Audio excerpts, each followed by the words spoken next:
ನಟಿ ಕೃಷಿತಾ ಪಂಡಾ ಅವರು ಇತ್ತೀಚೆಗೆ ತಮ್ಮ ವೈಯಕ್ತಿಕ ಜೀವನದಲ್ಲಾದ ದೊಡ್ಡ ಆಘಾತ ಹಾಗೂ ಅದರ ಬೆನ್ನಲ್ಲೇ ಎದುರಿಸುತ್ತಿರುವ ಸಾಮಾಜಿಕ ಜಾಲತಾಣಗಳ ಟ್ರೋಲ್ಗಳ ಕುರಿತು ತಮ್ಮ ಯೂಟ್ಯೂಬ್ ಬ್ಲಾಗ್ನಲ್ಲಿ ತೀವ್ರ ಬೇಸರ ಮತ್ತು ಆಕ್ರೋಶವನ್ನ ಹೊರಹಾಕಿದ್ದಾರೆ. ಹರಡುತ್ತಿರುವ ನೆಗೆಟಿವ್ ಕಮೆಂಟ್ಗಳಿಗೆ ಕಟುವಾದ ಪದಗಳಲ್ಲಿ ಉತ್ತರಿಸಿರುವ ಅವರು ತಾವಿನ್ನೂ ಬದುಕಿರುವುದಾಗಿ ಮತ್ತು ತಮ್ಮ ಬಿಲ್ಸ್ ಕಟ್ಟಲು ಕೆಲಸ ಮಾಡಲೇಬೇಕಾದ ಅನಿವಾರ್ಯತೆ ಇದೆ ಎಂದು ಕಣ್ಣೀರಿಟ್ಟಿದ್ದಾರೆ. ತಮ್ಮ ಮನದಾಳದ ನೋವನ್ನ ಹಂಚಿಕೊಂಡಿರುವ ನಟಿ ಕೃಷಿತಾ ಪಂಡಾ, ನನ್ನ ಲೈಫ್ನಲ್ಲಿ ಏನು ನಡೀತಾ ಇದೆ ಅಂತ ನನಗೆ ಅರ್ಥನೇ ಆಗ್ತಿಲ್ಲ. ಏಟು ಮೇಲೆ ಏಟು ಬೀಳ್ತಾನೆ ಇದ್ದರೂ ಎದ್ದು ನಿಂತು ಮುಂದಕ್ಕೆ ನಡೆಯಲು ಪ್ರಯತ್ನಿಸುತ್ತಿದ್ದೇನೆ.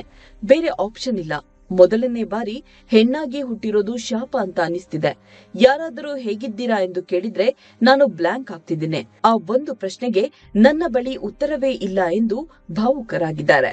ಸಾಮಾಜಿಕ ಜಾಲತಾಣಗಳಲ್ಲಿ ಬರುವ ನೆಗೆಟಿವ್ ಕಮೆಂಟ್ಗಳಿಗೆ ತಾವೇಕೆ ರಿಯಾಕ್ಟ್ ಮಾಡುವುದಿಲ್ಲ ಎಂಬುದನ್ನ ಕೃಷಿತಾ ಪಂಡಾ ಉದಾಹರಣೆಯೊಂದಿಗೆ ವಿವರಿಸಿದ್ದಾರೆ. ತುಂಬಾ ಚೆನ್ನಾಗಿರೋ ಟೊಮ್ಯಾಟೊಗಳ ಮಧ್ಯದಲ್ಲಿ ಒಂದು ಕೊಳೆತ ಟೊಮ್ಯಾಟೊ ಇದ್ದರೆ ನಮ್ಮ ಕಣ್ಣು ಮೊದಲು ಅಲ್ಲಿಗೆ ಹೋಗುತ್ತದೆ.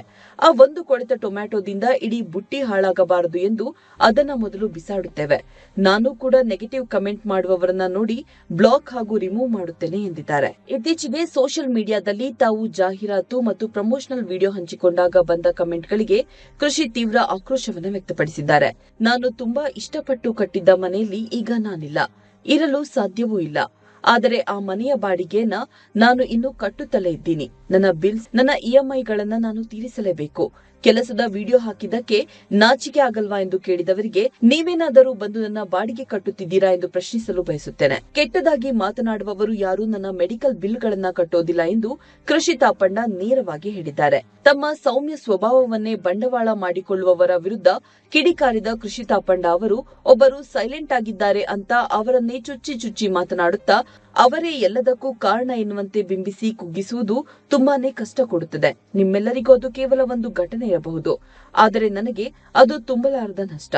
ಕಷ್ಟ ತಾಳಲಾರದೆ ಸತ್ತರೆ ಹೇಡಿಗಳು ಅಂತೀರಾ, ಎದುರಿಸಿ ಬದುಕಲು ಪ್ರಯತ್ನಿಸಿದರೆ ನೆಗೆಟಿವ್ ಕಮೆಂಟ್ಸ್ ಹಾಕ್ತೀರಾ, ನಕ್ಕರೆ ಇಷ್ಟು ಬೇಗ ಮೂವ್ ಆನ್ ಆಗ್ಬಿಟ್ರಾ ಅಂತೀರಾ. ನನ್ನ ಹೃದಯ ಒಡೆದು ಹೋಗಿದ್ದರೂ ನಾನು ಕ್ಯಾಮೆರಾ ಮುಂದೆ ಬಂದಿದ್ದೇನೆ. ನನ್ನ ಜೀವನದಲ್ಲಿ ಅವಮಾನ, ಅನುಮಾನ ಮತ್ತು ಚಾರಿತ್ರ್ಯವಧೆ ಎಲ್ಲವನ್ನ ನೋಡಿ ಮುಗಿಸಿದ್ದೇನೆ ಎಂದು ತಮ್ಮ ನೋವನ್ನ ವ್ಲಾಗ್ ಮೂಲಕ ಹಂಚಿಕೊಂಡಿದ್ದಾರೆ.